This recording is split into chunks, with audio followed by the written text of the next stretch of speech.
Cafeína no ar e hoje é dia daquele bate-pronto rápido sobre liquidez. Os investimentos que você pode resgatar ali, na hora, o VaptVupt. Fiquem ligados que contaremos tudo depois da vinheta.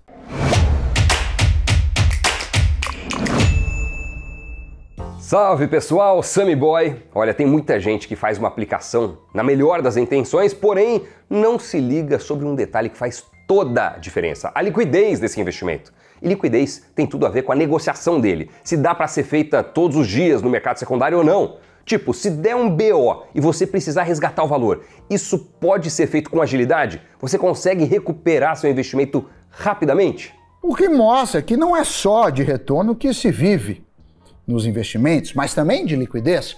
Vocês já passaram por um sufoco em que foi preciso resgatar o dinheiro ali, na hora?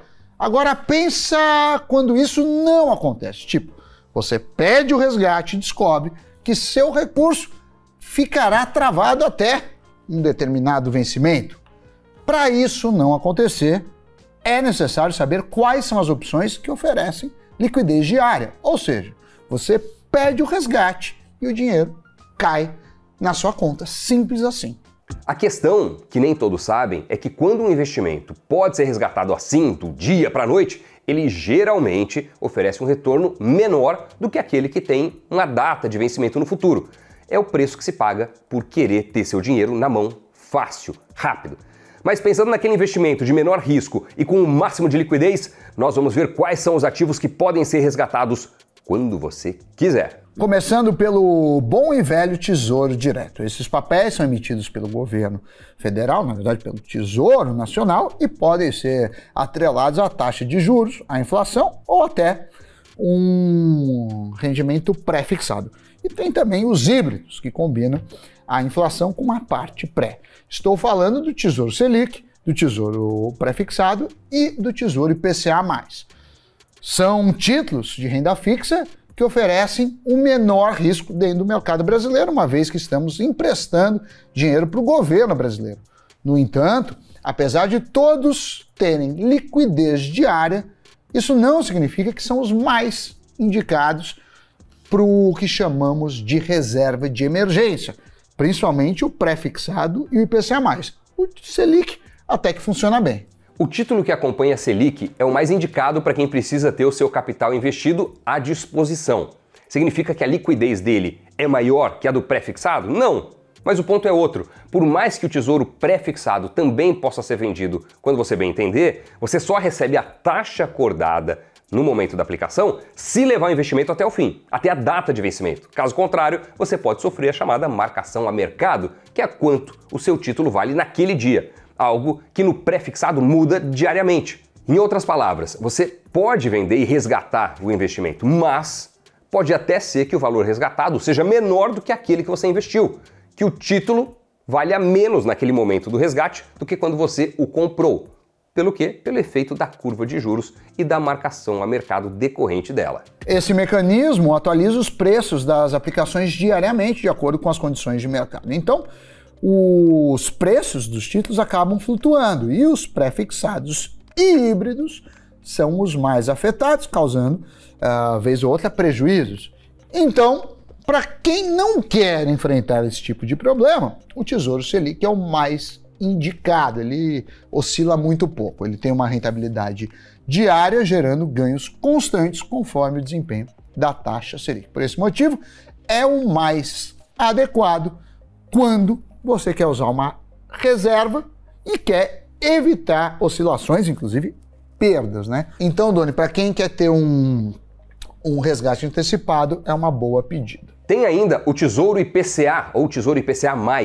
Esse papel remunera uma taxa pré-fixada e mais a variação da inflação no período em que seu dinheiro estiver alocado. Então tem um rendimento híbrido, sendo uma taxa fixa mais o IPCA. Só que tem um detalhe, esse título também sofre a marcação ao mercado. Ou seja, dependendo das expectativas e do momento da curva de juros, o preço dele varia. E você pode ter alguma surpresa, quem sabe negativa, no momento do resgate antecipado. Consegue vender antes do vencimento? Consegue, mas com esse risco. Então, se alguém se desfazer dele antes do investimento, existe o risco de resgatar um valor até menor do que foi investido. Mas também, obviamente, a oscilação pode ir para o outro lado e, com isso, a possibilidade de vender com lucro maior do que o esperado. Na prática, esse papel tem liquidez diária, como todos os outros, mas por conta dessa oscilação, talvez ele não seja o mais adequado para reserva de emergência, que sempre a gente procura não só liquidez diária, mas também uma oscilação mínima. Então vale a pena ter em mente o Tesouro Selic quando esse for o objetivo. Agora, uma outra opção são os famosos fundos DI. Eles investem em títulos de renda fixa que podem ser emitidos pelo governo federal, por bancos ou ainda por outras empresas. Essa é uma pedida interessante para quem prefere terceirizar a decisão de qual ativo escolher, ou seja, tem um gestor por trás. Esses fundos acompanham, em sua maioria, a taxa DI, que é muito próxima da taxa Selic, a nossa taxa básica de juros. Geralmente esses fundos não exigem grandes aportes iniciais, mas a sua desvantagem é a cobrança de taxa de administração. A dica é se ligar nessa taxa e, claro, na liquidez, que pode ser diária ou não. Para quem quer resgate rápido, basta escolher um título com vencimento diário ou no que chamamos de D+1. Inclusive, no Tesouro Direto, dependendo do horário que você pede, vai cair na sua conta no dia seguinte. Vale lembrar que esses papéis contam também com o chamado Come Cotas, que nada mais é que um desconto automático do imposto de renda a cada 6 meses. Come Cotas, estou me referindo aos fundos e não ao Tesouro Direto. No caso dos fundos, seu rendimento já descontado o IR. E um lembrete, os fundos que investem em títulos públicos são sempre mais seguros do que aqueles que investem em crédito privado. Isso porque o governo é tido com o menor risco dentro do país.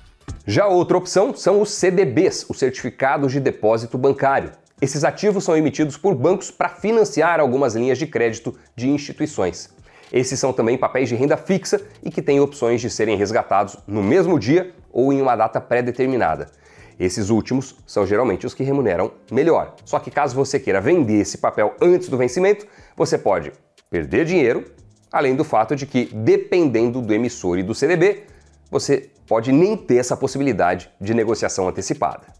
Mas, no geral, os CDBs oferecem uma boa previsão de quanto o investidor receberá no resgate. Além disso, oferecem o mesmo risco que a caderneta de poupança, já que são títulos emitidos por instituições financeiras que, na prática, pegam o dinheiro do investidor emprestado, em contrapartida, devolvem no futuro acrescidos de juros. A diferença entre os CDBs e a poupança é que os CDBs têm uma taxa de remuneração negociável e quase sempre rende mais que a poupança. A poupança também tem uma característica, que ela só vai render no aniversário dela, cada 30 dias. O CDB, não, diariamente ele vai fazendo isso, principalmente esses que estamos falando, que são os CDBs de liquidez diária. Portanto, eles são recomendados para quem quer montar uma reserva de emergência. Bom, Sammy Boy, eu acho que é isso. Compartilhem esse vídeo com aquela pessoa que você sabe que quer colocar o dinheiro de uma forma a resgatar quando for necessário e rendendo mais do que a poupança, né? Espero que você tenha gostado. E não acabou não, hein? Giro de notícias agora. A Copel aprovou estatuto que permite a privatização da empresa. As ações subiram forte depois do comunicado. Também foi aprovado o ingresso das ações no novo mercado da B3. Esse segmento é exclusivo para as companhias que adotam as mais elevadas práticas de governança. As assinaturas da Netflix nos Estados Unidos saltaram depois de a empresa proibir o compartilhamento de senhas entre pessoas que não moram na mesma casa. A empresa registrou quase 100 mil assinaturas diárias entre 26 e 27 de maio. De acordo com as novas regras, os usuários nos Estados Unidos podem adicionar um membro fora de suas casas, mas por uma taxa adicional de $8 por mês. No Brasil, essa taxa é de R$ 12,90. E a CVC anunciou a contratação do Citigroup e do Itaú BBA para coordenarem um follow-on para captar pelo menos R$200 milhões. O mercado gostou da notícia, já que as ações subiram forte. Analistas acreditam que a alavancagem financeira da empresa será reduzida. Notícias giradas, cafeína caminhando para o seu fim, não antes de agradecer você pela audiência e pedir para você se inscrever no canal, ativar as notificações, deixar aquele comentário esperto, esmagar o like, que sempre nos ajuda, certo, Doni? É isso aí, Sammy Boy falou tudo, pessoal. Muito obrigado, aquele abraço e até o próximo programa. Tchau.